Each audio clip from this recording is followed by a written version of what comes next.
결국 옐런과 파월이 정치에 굴복한 것으로 보입니다. 정치적으로 독립성을 유지해야 되는 이 두 집단과 그 두 집단의 수장이 왜 제가 정치에 굴복했다라고 생각했는지에 대해서 오늘 영상에서 여러분들이 함께 생각해 보시면 좋을 것 같습니다.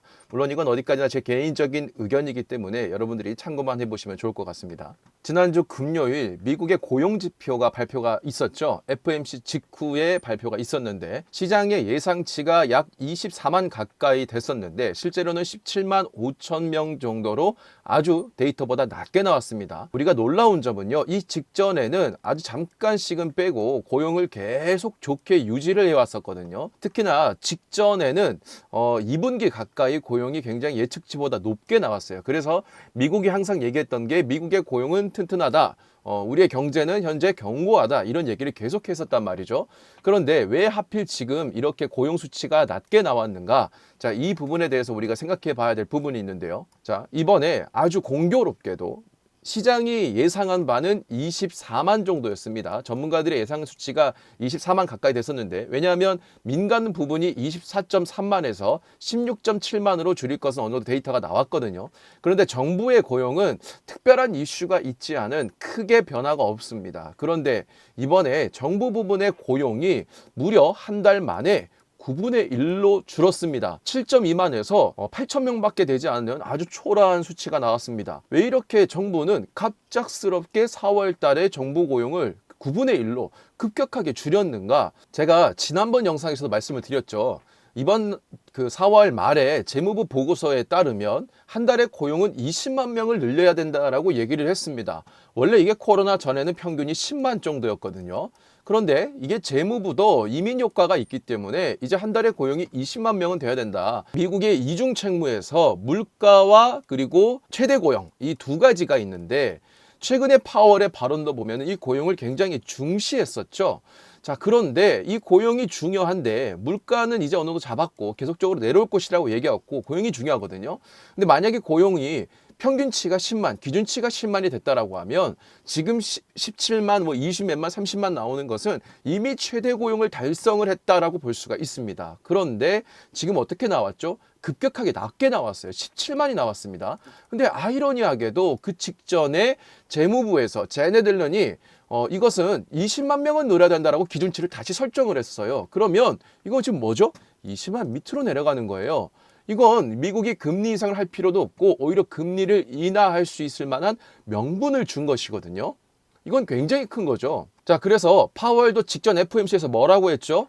임금이 상승한 것도 작년에 고용시장이 강화됐지만 인플레는 감소했다. 그래서 둘 사이 명확한 연관성은 없다라는 정말 말도 안 되는 얘기를 했었고, 고용이 좋으면 임금 협상률이 올라가는데 어떻게 임금이 쉽게 내려오겠습니까? 이거는 분명히 명확한 연관성은 있다. 다만 그것이 무조건 같은 방향으로만 가지 않을 뿐인 거죠. 자, 그리고 이렇게 얘기를 했습니다. 인플레가 3% 미만으로 떨어지면서 연준은 고용 목표에 다시 초점을 맞췄다라고 얘기를 했었죠. 재무부의 이야기에 파월이 발을 맞췄습니다.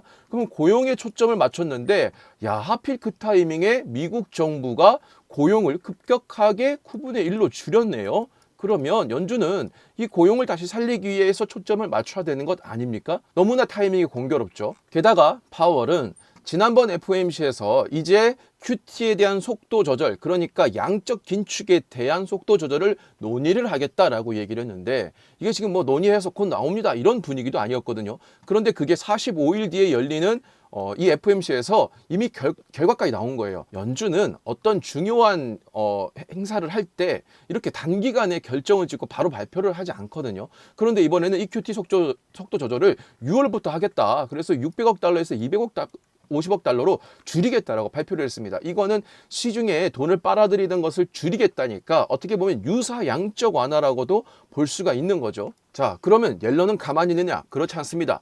누가 더 시장을 살리고 돈을 풀기 위해서 경쟁이라도 하듯이 미국 재무부가 이번에 20년 만에 150억 달러의 바이백을 발표를 했습니다.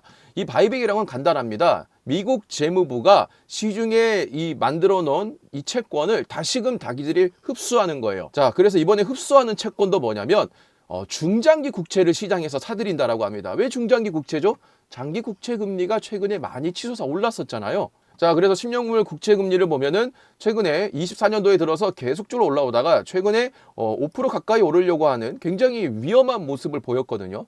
그러다 보니까 중장기 국채를 사들이겠다. 그럼 뭘로? 무슨 돈으로? 바로 단기채 발행을 늘렸죠. 역시 이 미국 재무부가 장기채 발행을 많이 하게 되면 시장에 장기채가 많아지기 때문에 장기 국채 금리가 튀어오르겠죠. 가격이 폭락하니까. 그래서 이 규모는 저번에 줄였지만 이번에는 유지를 하고, 그리고 단기채를 오히려 더욱 늘리기로 했습니다. 그러니까 한마디로 단기채를 늘렸다는 것 자체가 장기 국채를 줄였다는 말과 똑같아요. 지난번 이제 발표한 거에 대해서 유지를 하겠다는 것이지 실제로 전체 규모를 봤을 때 유지한 건 아닙니다. 오히려 단기 국채를 늘린 거죠. 그래서 단기 국채를 늘렸기 때문에 미국의 단기 국채 금리는 튀어오르고 장기 국채 금리는 오히려 억누르는, 시장에 큰 영향을 주는 게 장기 국채 금리다 보니까 이걸 억누르기 위해서 이걸 늘린 거죠. 그리고 이 돈으로 뭘 합니까? 다시 자기들이 이 판매를 했던 이 장기 중장기 채권에서 안 팔리던 것들을 다시 사주는 바이백을 실시한다는 거예요. 이건 시장에 유동성을 공급하는 거하고 똑같습니다. 게다가 파월이 금리 인하를 계획할 것이 없다라고는 했지만 대차 대조표 축소를 줄인 양적 긴축을 하겠다라고 하는 것이 사실은 시장의 상승 압력이, 채권금리 상승 압력에 대한 줄어드는 것을 의미한다라고 얘기를 했죠. 그러니까 둘 다 경쟁이라도 하듯이 장기 국채 금리를 끌어내리고, 이걸 끌어내리려면 결국엔 시장에 유동성을 공급하는 것이 해결이기 때문에 결국 그걸 하고 있다. 또한 최근에 자넷 옐런이 미국의 금리 인하를 주장하면서 미국의 국민들이 첫 주택을 구입하는 게 어렵다. 그리고 또 최근에 자넷 옐런이 뭐라고 얘기를 했냐면 미국의 금리 인하를 해야 되는 주장의 이유 중에 하나를 뭐라고 얘기했느냐. 지금 미국의 주택 가격이 쉽게 내려오지 않는다. 그 이유가 주택 공급이 너무 부족해서다. 그러면 주택 공급이 왜 부족한가 하고 봤더니 너무 고금리에 의해서 기업들이 주택을 짓지 못하더라. 그래서 금리를 내려야 된다라는 정말 말도 안 되는 얘기를 했는데, 사실 이 주장을 옐런이 했던 게 아닙니다. 이게 누가 했냐면 이미 올 2월 달에 미국의 그 민주당 의원들이 파월한테 서한을 보내서 했던 얘기가 있습니다. 금리 결정이 주택 시장에 영향을 준다. 그래서 사람들이 주택을 구입할 수 없게 만드는 문제적 금리 인상을 되돌릴 것을 촉구한다. 그래서 첫 주택을 구입하는 게 너무 어렵다. 그런데 주택 공급 물량이 너무 적으니까 돈 많은 사람들은 주택을 계속 매입을 한다. 그래서 첫 주택을 구입할 수가 없다. 서민들이 주택을 매입을 할 수가 없다. 그래서 금리를 내려야 된다. 금리 인하를 해야 된다. 지금 너무 높다. 이렇게 얘기를 한 거죠.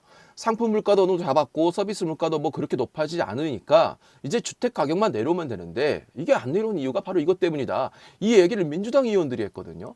그런데 이 이야기를 최근에 자넷 옐런이 비슷하게 하고 있는 겁니다. 야, 이건 누가 봐도 대선을 앞두고 증시를 어떻게든 폭락하는 것을 막고, 그리고 돈을 풀 만한 명분을 끊임없이 시장에다 끼워 맞추면서 얘기를 하고 있는 것이다라고 저는 보여지거든요. 특히나 옐런은 얼마 전에 이런 얘기를 했습니다. 민주주의가 분열됐다. 이게 무슨 얘기냐면 트럼프를 얘기한 겁니다. 자, 이례적으로 재무부 장관이 어떤 정치적인 얘기를 했었는데, 이게 뭐냐면 민주주의를 깎아내려 경제적 이득을 추구하는 독재자들과, 이거 지금 트럼프를 얘기하는 겁니다.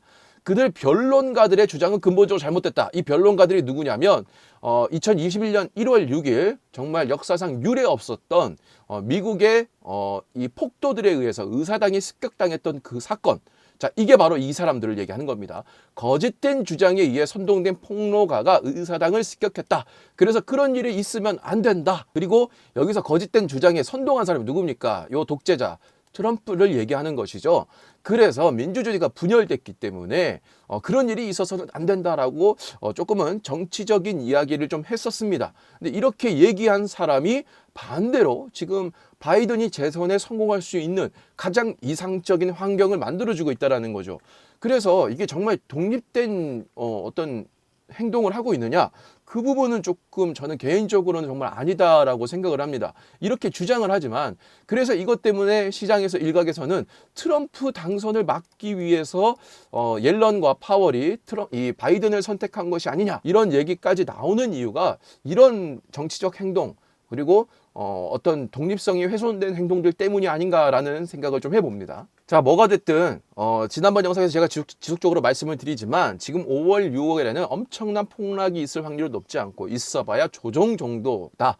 그래서 우리한테는 어떻게 보면 대선 전까지 정말 시장의 마지막 피날레를 어떻게 얻을 수 있는 기회다라고 말씀을 드렸는데, 안타깝게도 지금 이틀 연속 개인들은 대규모 매도를 하고 있어요. 외국인들은 어제 선물을 포함해서 2조 원 이상의 역대급의 매수를 했는데도 불구하고 개인들은 지금 계속적으로 매도를 하고 있고, 누적으로도 지금 매도가 크죠. 외국인들을 계속 사들이고 있는데, 아무래도 5월에 세린메이, 5월엔 팔아야 된다, 이런 이야기들이 좀 많아지면서 개인들이 좀 우려스러운 걱정을 좀 많이 한 것 아닌가라는 생각이 드는데, 또 안타깝게도 인버스는 또 개인들이 엄청나게 매수를 하고 있습니다. 지금 보시면 이틀간 개인은 아주 큰 폭의 매도를 했는데, 그게 다 어디로 가는 거 하고 보니 인버스를 사고 있어요. 지금 개인들은 다 사고 있는데 외국인 기관들은 사지 않고 있어요. 그래서 시장을 보면 지금 개인들이 좀 과도한 겁을 좀 먹은 것 같다라는 생각이 들고, 이거는 어느 정도 우리가 수익을 본 거를 익절을 한 것이라면 상관이 없습니다. 그리고 그 현금을 보유해서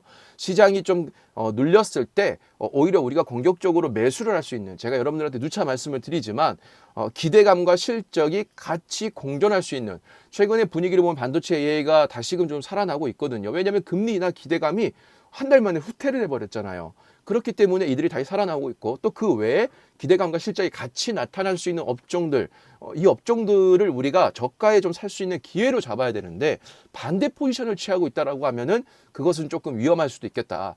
이 기관과 외국인들은 절대 개인들한테 손해보는 행동을 하지 않아요. 그들이 잃는 행동은 절대 하지 않습니다. 그래서 시장에 나오는 분위기를 곧이곧대로 믿으면 안 되고, 누군가는 음모론이라고 얘기할 수도 있겠지만, 이런 옐런과 파월, 이런 둘의 그들의 속마음을 완벽히 우리가 알 수는 없지만 의도는 어느 정도 좀 파악하려고 해야 되고, 단순히 이게 우리가 음모론이라고 한다면 의도만 파악하는 거지만, 이건 실제 데이터로 나오는 것들이 있잖아요. 그렇기 때문에 그것을 같이 조합을 해서 시장의 방향성을 좀 판단해야 된다. 자, 지금 어쨌든 이런 행동들로 인해서 국채 금리가 크게 지금 밑으로 내려와 주면서 리스크는 한결 줄어들었고, 시장이 좀 상승할 수 있고, 혹은 하락하지 않을 만한 요인은 만들어졌단 말이에요. 파월은 지난 FOMC에서 금리 인상은 없다라고 해서 상단은 막아놨고요. 금리 인하도 당분간 없다라고 해서 하단도 막아놨어요. 이건 뭡니까? 어느 정도 박스권을 유지하려고 한다. 그래서 이 박스권 내에서 하락하더라도 이 하단에 막혀있는 조정 라인 정도까지만 하락을 할 수가 있고, 엄청난 폭락은 우리가 걱정할 필요는 없을 것 같다. 오히려 대선 이후가 정말 걱정이 되는 상황이거든요. 그래서 여러분들도 지금 시장에서는 우려가 있지만 오히려 너무 걱정하지 마시고요. 어느 정도 이익을 보고 익절을 했다면 그것을 현금화해서 가지고 있다가 시장이 조금 눌리거나 조정이 왔을 때 저가 매수, 혹은 전체 시장은 그대로라도 실적이 나와주고 기대감이 살아있는 기업들이 한 차례 상승 후 약간의 눌림 자리가 온다라고 하면 그런 자리들을 공략하기 위한 자금으로 활용하시는 것이 좋지 않을까. 인버스나 이런 하락한 데 베팅하는 것은 내 계좌를 지키는 일부의 포트폴리오로 가져가야 되는 것이지, 그걸로 뭐 일확천금을 노리고 대박을 노리려고 해서는 절대로 안 됩니다. 누가 봐도 시장 분위기가 정말 그냥 폭락할 수밖에 없는 상황이다. 그렇다고 한다면 어느 정도 수익을 노리는 투자를 할 수 있겠지만, 지금은 그런 상황이 아니다라고 보시면 될 것 같습니다. 지금 경제가 뭐 미국 경제가 엄청나게 좋다, 뭐 이런 걸 의미하는 게 아니라 시장의 주식시장, 즉 분위기를 이 옐런과 파월이 망가뜨리고 있지 않다, 이렇게 해석하시면 될 것 같고요. 여러분들도 너무 걱정하지 마시고 오히려 이번에 큰 기회를 잘 잡으셔서 2분기, 3분기에도 내 돈을 크게 잃지 않고 좋은 수익을 얻기를 기도하겠습니다. 오늘 영상도 도움이 됐다면 좋아요, 구독, 알람 부탁드리고요. 다음 영상에서도 좋은 내용으로 인사드리도록 하겠습니다. 저희 멤버십은 특정 종목을 언제 사서 언제 팔라 이렇게 알려주는 것이 아니라, 제가 시장에 대한 분석과 산업에 대한 분석, 차트 분석, 그리고 여러 가지 기법 등을 통해서 여러분들이 스스로 투자를 해서 성공할 수 있게끔 키워주는 멤버십이다라고 생각하시면 될 것 같습니다. 매주 목요일 현재 라이브 방송 외에 제가 지속적인 브리핑과 산업에 대한 설명을 드리고 있으니까요. 함께 하시고 싶은 분들은 멤버십을 가입하시고요. 저희 멤버십 전용 카톡방에 들어오셔서 다양한 정보 받아가시고요. 소액인 멤버십의 비용 대비 분명히 훨씬 더 높은 이익을 얻을 수 있을 거라 제가 확신하고 있으니까요. 함께 어려운 시장 걸어가면 좋을 것 같습니다.